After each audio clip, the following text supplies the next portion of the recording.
The door in the forest. I lived in the Appalachian Mountains my whole life, where the woods are thick, tangled, and full of mystery. Growing up there felt like stepping back in time. We had no cell phones or gadgets to distract us, just the endless expanse of forest as our playground and our imaginations as our guide. My best friend Madison and I would spend hours exploring the dense woods behind my house, following animal tracks, climbing trees, and discovering hidden creeks. In autumn, when the leaves turned fiery shades and fell, revealing clearer paths, we'd push a little deeper each day. We'd mark our bases in the most secret nooks we stumbled upon, pretending we were the first explorers to find them. But no matter how brave we felt, we always stayed close enough to see my house in the distance. Until one day, when the forest felt just a little more inviting, a little less ordinary, and curiosity got the better of us. We brought twine and other supplies that day, winding it around tree trunks so we'd find our way back.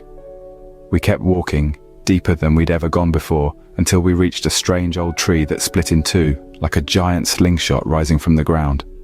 Right next to it, half hidden in the hillside beneath a pile of leaves and branches, was a rusty handle. As we brushed away the leaves, we realized it was attached to a heavy wooden door, embedded in the earth as if it had always been there, waiting. Heart pounding, Madison and I both tugged on the handle, and the door finally broke open, revealing steps leading down into pitch blackness. Madison looked at me, unsure, but we felt compelled to go down.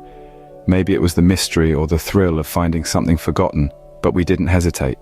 The air was thick and damp as we descended. When we reached the bottom, we found ourselves in a cramped room. In the middle of the floor lay a single worn photograph. I held it up to our flashlight and froze. It showed two children, both girls, standing in front of a house that looked eerily like mine. The girls' eyes were so dark, and their grins twisted, a little too wide. Madison and I looked at each other, panicked, and then bolted back up the steps, leaving the photo behind us. When we reached the top, we looked around. Our path of twine was gone, as if someone, or something, had unraveled it. We blindly ran back through the forest, finally reaching my house. We burst through the door, breathless and wide-eyed. My parents immediately noticed something was wrong. We tried to explain what we'd found. The strange door in the hillside, the steps, and the photograph. My mum's face tightened with concern, but my dad, always the skeptic, shook his head and laughed. But when he saw we were serious, they agreed to come with us, though I could tell they thought it was just a kid's overactive imagination. With my parents in tow, we spent what felt like hours retracing our steps through the woods, following what we remembered of the path. We finally spotted the twisted, slingshot-shaped tree standing exactly where we'd found it before. My heart leapt, but when we scoured the area around it, there was no sign of the door. No rusty handle, no disturbed leaves. Just bare earth, an untouched forest floor. It was like the whole thing had never existed. My dad muttered something about kids and their stories. But as we walked back home, I caught a worried look in my mum's eyes. Madison and I exchanged a glance too, and in that moment, we knew we'd experienced something no one else would ever believe.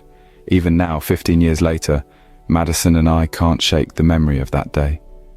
We've gone back to those woods more than once, trying to find any trace of that hidden door, but it's as if it never existed. We have no explanation for what we saw, no way to make sense of it.